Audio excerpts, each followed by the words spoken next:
Machine. We are on part 12, chapter 10, and as you can see, I got a care package. I have a picture of the baby and the family, and some beautiful handwritten notes, and some awesome drawings. And so I really appreciate that, along with all the cool stuff I got. Alright, chapter 10, When Night Came. Now indeed, I seemed in a worse case than before. Hitherto, except during my night's anguish at the loss of the time machine, I had felt a sustaining hope of ultimate escape. But that hope was staggered by these new discoveries. Hitherto, I had merely thought myself impeded by the childish simplicity of the little people, and by some unknown forces which I had only to understand to overcome. But there was an altogether new element in the sickening quality of the Morlocks, a something inhuman and malign. Instinctively, I loathed them. Before, I had felt as a man might feel who had fallen into a pit. My concern was with the pit, and how to get out of it. Now I felt like a beast in a trap whose enemy would come soon upon him. The enemy I dreaded may surprise you. It was the darkness of the new moon. Weena had put this into my head by some at first incomprehensible remarks about the dark nights. It was not now such a very difficult problem to guess at what the coming dark nights might mean. The moon was on the wane. Each night there was a longer interval of darkness, and now I understood, to some slight degree, at least the reason of the fear of the little upper-world people for the dark. I wondered vaguely what foul villainy it might be that the Morlocks did under the new moon. I felt pretty sure now that my second hypothesis was all wrong. The upper-world people might once have been favored aristocracy, and the Morlocks their mechanical servants, but that had long since passed away. The two species that had resulted from the evolution of man were sliding down towards, or had already arrived at, an altogether new relationship. The Eloi, like their Carlovingian kings, had decayed to a mere beautiful futility. They still possessed the earth on sufferance, since the Morlocks, subterranean for innumerable generations, had come at last to find the daylight surface intolerable. And the Morlocks made their garments, I inferred, and maintained them in their habitual needs, perhaps through the survival of an old habit of service. They did it as a standing horse paws with its front, or a man enjoys killing animals in sport, because ancient and departed necessities had impressed it upon their organism. But clearly, the old order was already, in part, reversed. The nemesis of the delicate ones was creeping on apace.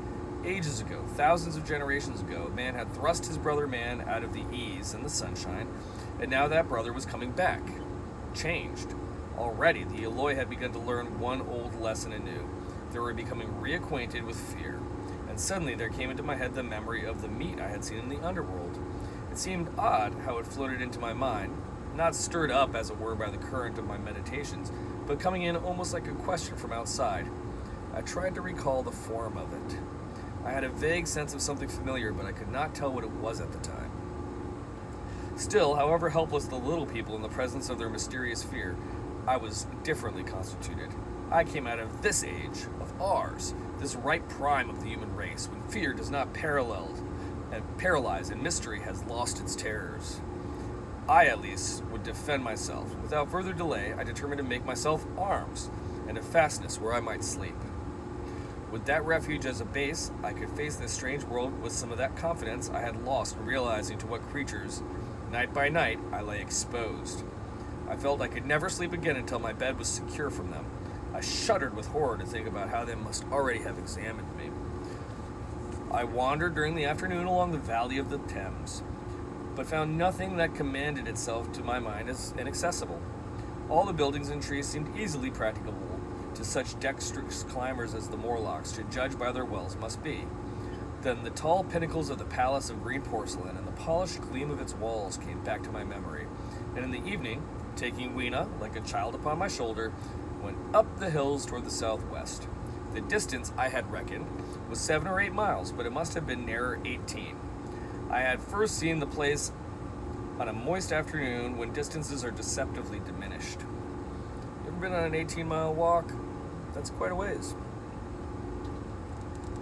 It's, then you gotta walk 18 miles back if it doesn't work out. In addition, the heel of one of my shoes was loose, and a nail was working through the sole. They were comfortable old shoes I wore about indoors, so that I was lame. and it was already long past sunset when I came in sight of the palace, silhouetted black against the pale yellow of the sky. He didn't bring his 6 essentials. Does he have sun protection? Does he have water? Did he bring snacks? What is he doing? Does he have moleskin and a first aid kit for his shoes that are falling apart? Weena had been hugely delighted when I began to carry her, but after a while she desired me to let her down and ran along by the side of me, occasionally darting off on either hand to pick flowers to stick in my pockets. My pockets had always puzzled Weena, but at last she concluded that they were an eccentric kind of vase for floral decoration.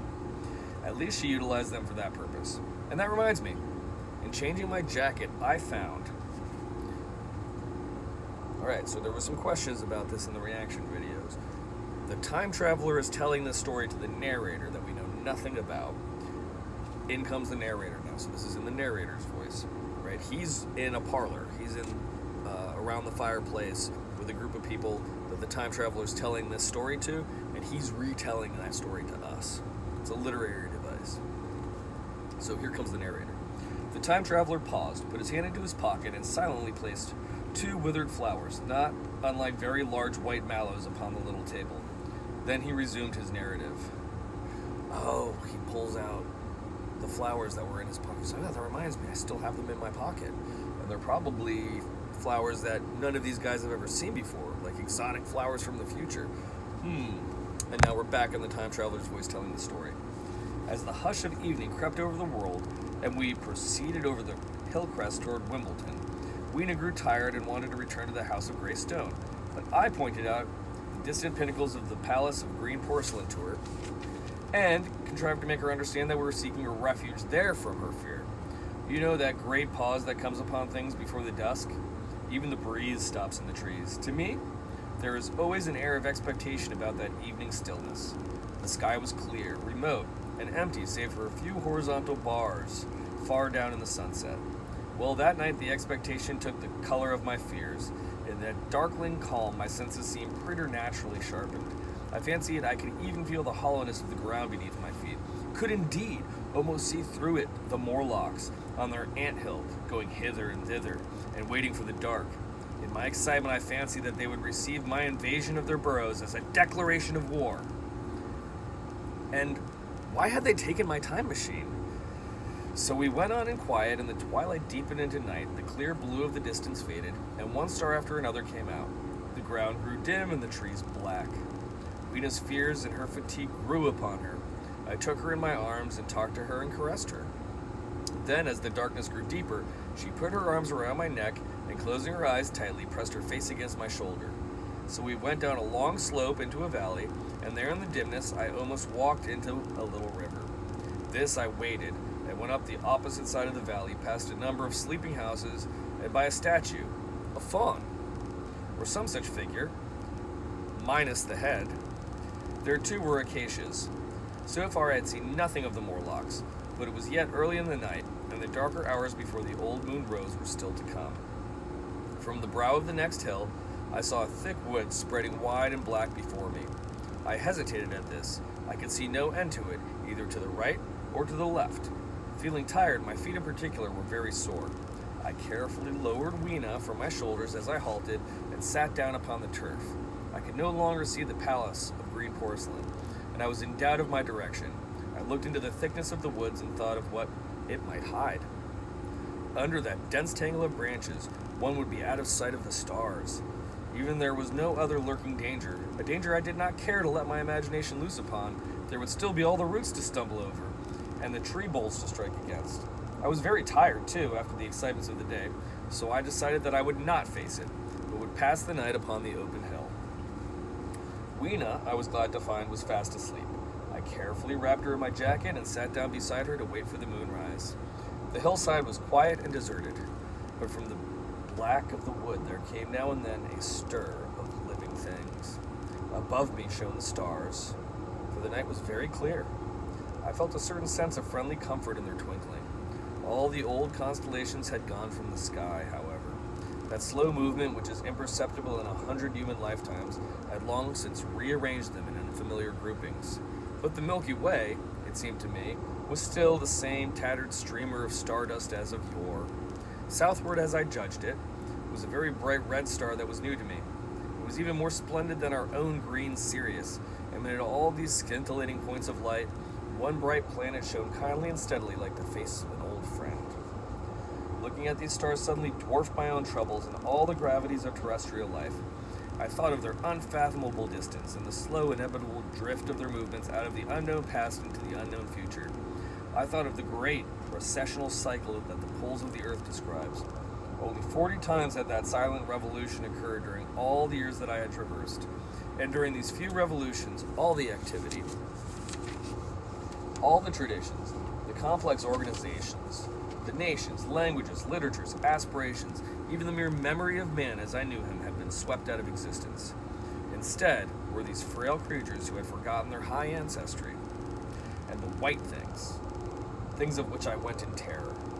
Then I thought of the great fear that was between the two species, and for the first time, with a sudden shiver came the clear knowledge of what the meat I had seen might be. Yet it was too horrible. I looked at little Weena sleeping beside me, her face white and star-like under the stars, and forthwith dismissed that thought. Through that long night, I held my mind off the Morlocks as well as I could, and whiled away the time by trying to fancy I could find signs of the old constellations in the new confusion. The sky kept very clear except for hazy and a cloud or so. No doubt I dozed at times. Then, as my vigil wore on, came faintness in the eastward sky, like a reflection of some colorless fire, and the old moon rose, thin and peaked and white. And close behind and overtaking it and overflowing it, the dawn came, pale at first, then growing pink and warm. No Morlocks had approached us. Indeed, I had seen none upon the hill that night, and in the confidence of renewed day, it almost seemed to me that my fear had been unreasonable. I stood up and found my foot with the loose heel swollen at the ankle and painful under the heel, so I sat down again, took off my shoes, and flung them away. I awakened Weena and went down to the wood, now green and pleasant instead of black and forbidding. We found some fruit wherewith to break our fast. We soon met others of the dainty ones, laughing and dancing in the sunlight as though there was no such thing in nature as the night. And then I thought once more of the meat I had seen. I felt assured now of what it was, and from the bottom of my heart I pitied this last little feeble rill from the great flood of humanity. Clearly, at some time long ago of human decay, the Morlocks' food had run short. Possibly they had lived on rats and such like vermin. Even now, man is far less discriminating and exclusive in his food than he was, far less than any monkey. His prejudice against human flesh is no deep-seated instinct. And so these inhuman sons of men. I tried to look at the things in a scientific spirit. After all, they were less human and more remote than our cannibal ancestors of 3,000 or 4,000 years ago, and the intelligence that would have made this state of things a torment had gone. Why should I trouble myself? These Eloi were mere fatted cattle, which ant-like Morlocks preserved and preyed upon, probably saw to the breeding of, and there was Weena dancing at my side. Then I tried to preserve myself from the horror that was coming upon me by regarding it as rigorous punishment of human selfishness. Man had been content to live in ease and delight upon the labors of his fellow man, had taken necessity as his watchword and excuse, and in the fullness of time, necessity had come home to him. I even tried a Carlyle-like scorn of this wretched aristocracy in decay, but this attitude of mine was impossible. However great their intellectual degradation, the Eloi had kept too much of the human form not to claim my sympathy, to make me perforce a sharer in their degradation and in their fear. I had at that time a very vague idea as to the course I should pursue. My first was to secure some safe some safe place of refuge, and to make myself such arms of metal or stone as I could contrive. That necessity was immediate. In the next place, I hoped to procure some means of fire so that I should have a weapon of a torch at hand, for nothing I knew would be more efficient against these Morlocks. Then I wanted to arrange some contrivance to break open the doors of bronze under the White Sphinx. I had in mind a battering ram. I had a persuasion that if I could enter those doors and carry a blaze of light before me, I should discover the time machine and escape. I could not imagine the Morlocks were strong enough to move it far away. Weena I had resolved to bring with me to our own time. And turning such schemes over in my mind, I pursued our way toward the buildings which my fancy had chosen as our dwelling. And that's the Great Tower. Oh gosh, it's even worse. Now the Morlocks are eating the Eloi? Is that really it, or is he wrong again? Boy, I hope he's wrong, but I could see that, right? They seem to be feeding and clothing them. For what purpose? Dun dun dun. To be continued in chapter 11, the Palace of Green Porcelain.